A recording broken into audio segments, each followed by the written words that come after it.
Hari ini kita harus tetap semangat ya, maupun kita sedang PJJ. Pagi hari ini kita berjumpa lagi dengan pelajaran kimia. Pagi hari ini Miss Patricia mau menerangkan tentang konsep mol. Apa sih konsep mol? Mari kita buka slide berikutnya.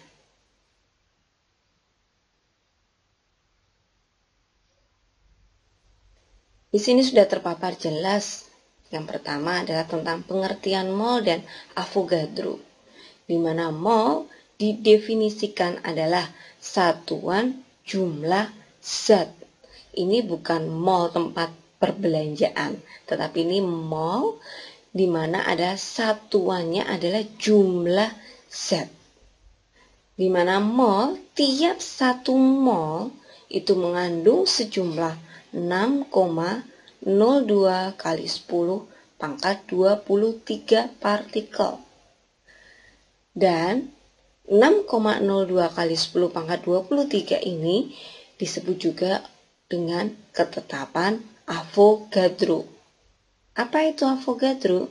Avogadro adalah seorang ilmuwan yang mula-mula menyatakan perlunya satuan jumlah untuk atom atau molekul, di mana dihasilkan rumus hubungan antara jumlah mol dan jumlah partikel, di mana rumusnya terbentuk adalah jumlah partikel sama dengan jumlah mol kali tetapan Avogadro, di mana ketetapan Avogadro adalah 6 kali 0,2 kali 10 pangkat 23. Ketetapan Avogadro adalah 6,02 kali 10 pangkat 23. Kita lihat slide berikutnya. Nah, ini adalah contoh soalnya. Mungkin tadi kalian bingung, sekarang terlihat ada contoh soalnya. Soal nomor 1. Tentukan jumlah partikel yang terkandung di dalam 0,1 mol besi atau Fe. Nomor 2. Tentukan jumlah mol zat yang mengandung partikel 3,01 kali 10 pangkat 23 atom Zn atau zinc atau Zn. Jawabannya yang pertama. Yang pertama adalah diketahuinya adalah 0,1 mol besi. Yang ditanyakan adalah tentukan jumlah partikelnya.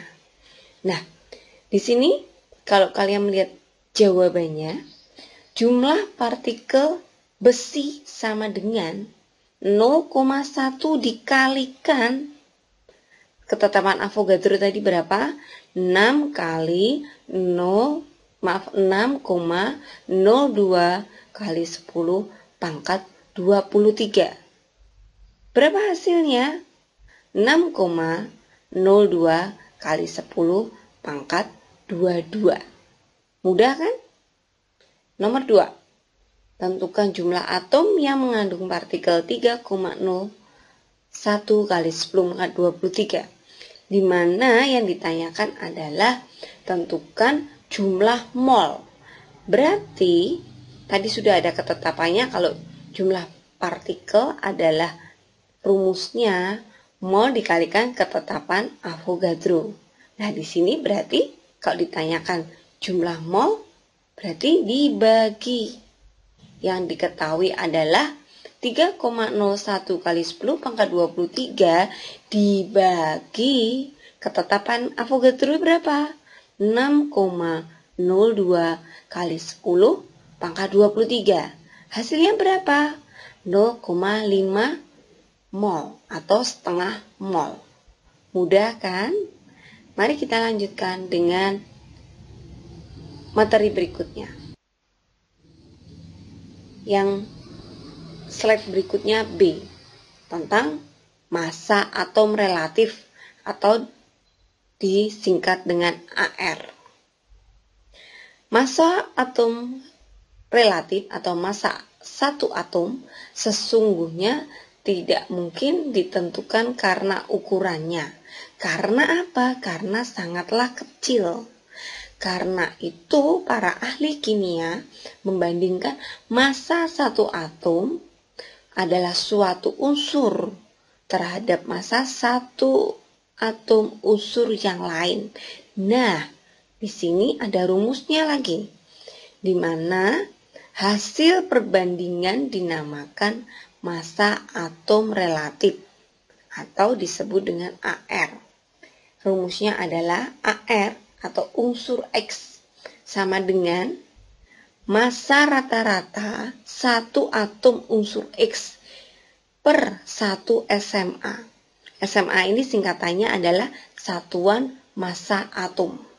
Mari kita lihat contoh soalnya biar kalian lebih paham lagi. Contoh soalnya yang pertama. Apa arti dari massa AR besi 55,85? Sebenarnya AR itu massa relatif bisa kalian lihat di susunan periodik, di mana susunan periodik itu terlihat jelas. Fe itu adalah golongan berapa? Golongan 8B. Di mana di situ ada massa atom atau massa relatifnya tertulis jelas 55,547. Kita bulatkan menjadi 55,85. Nah, apa artinya? Di sini jawabannya adalah di mana massa rata-rata satu atom besi mengandung massa atom relatif 55,85. Kalau kalian tidak percaya, bisa kalian lihat di susunan periodik kalian, ya. Contoh soal yang kedua. Tembaga atau Cu atau cuprum di alam terdiri atom 2 isotop, yaitu Cu63 dengan kelimpahan 75% dan Cu65 dengan kelimpahan 25%. Pertanyaannya apa? Tentukan massa atom relatif tembaga atau Cu. Kalau tadi kalian ingat rumusnya seperti apa? Di mana massa rata-rata atom. Ya. Di sini telah terjawab 75 dibagi 100 dari mana? 75 bagi 100 dari 75% dikali 63 SMA. 63-nya dapat dari mana? Dari dua atom isotop ada Cu63 dan Cu65. Yang Cu63 adalah 75%. Jadi 75 per 100 dikali 63. Kurung buka kurung tutup.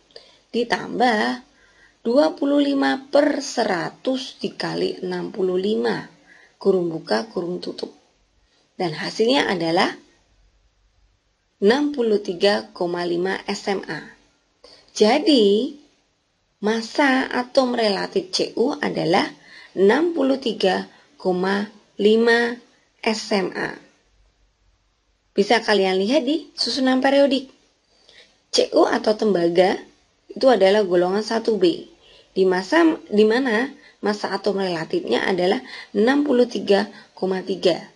Bisa dijadikan 63,5 SMA. Mudah kan? Kita lihat slide berikutnya. C adalah massa molekul relatif.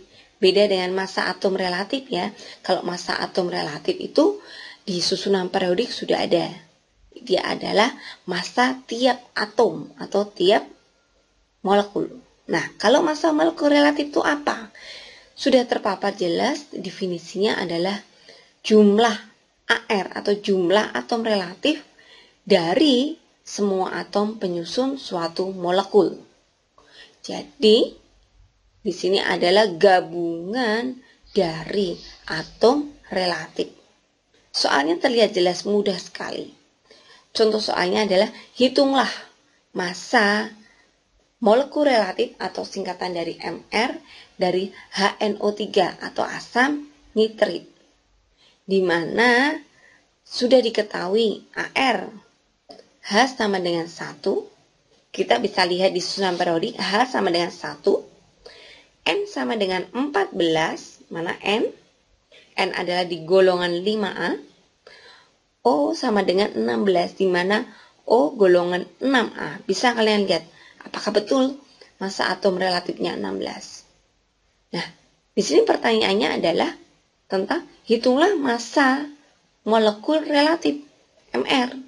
Jadi perhitungannya adalah MrHNO3 sama dengan 1 kali ARH tambah 1 kali ARN atau nitrogen tambah 3 kali AR oksigen. Loh, kok ARO-nya ada 3? Lihat, di situ adalah HNO3, 3 indeks.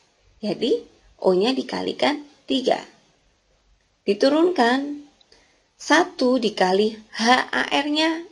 Hidrogen berapa? 1. Ditambah 1 dikali 14. 14 dapat dari mana? AR nitrogen. Ditambah 3 kali 16. Dari mana 16? Dari AR oksigen. Kemudian dijumlah, hasilnya adalah 63. Jadi, molekul relatif dari HNO3 adalah 63. Hubungan antara mol dan massa zat terbentuk rumus. Massa sama dengan jumlah mol kali MR. Mudah kan? Silahkan kalian nanti pahami lagi, dicerna lagi dengan penjelasan saya. Oke, slide berikut. Nah, ini latihan soal buat kalian, di mana ada 3 latihan soal. Yang pertama adalah hitunglah jumlah partikel A 0,1 mol Ni atau nikel. Yang B 0,05 mol gas C3H8. Yang C adalah 5,4 gram logam Al, di mana sudah diketahui AR dari aluminium adalah 27. Pertanyaannya adalah hitunglah jumlah partikel zat. Silakan dikerjakan dan dikumpulkan. Saya tunggu lewat WA dan paling lambat 12 Januari 2021. Selamat mengerjakan. Semoga kalian paham. Jika tidak paham bisa diulangi dari penjelasan saya. Selamat mengerjakan, tetap semangat. Tuhan Yesus memberkati. Terima kasih.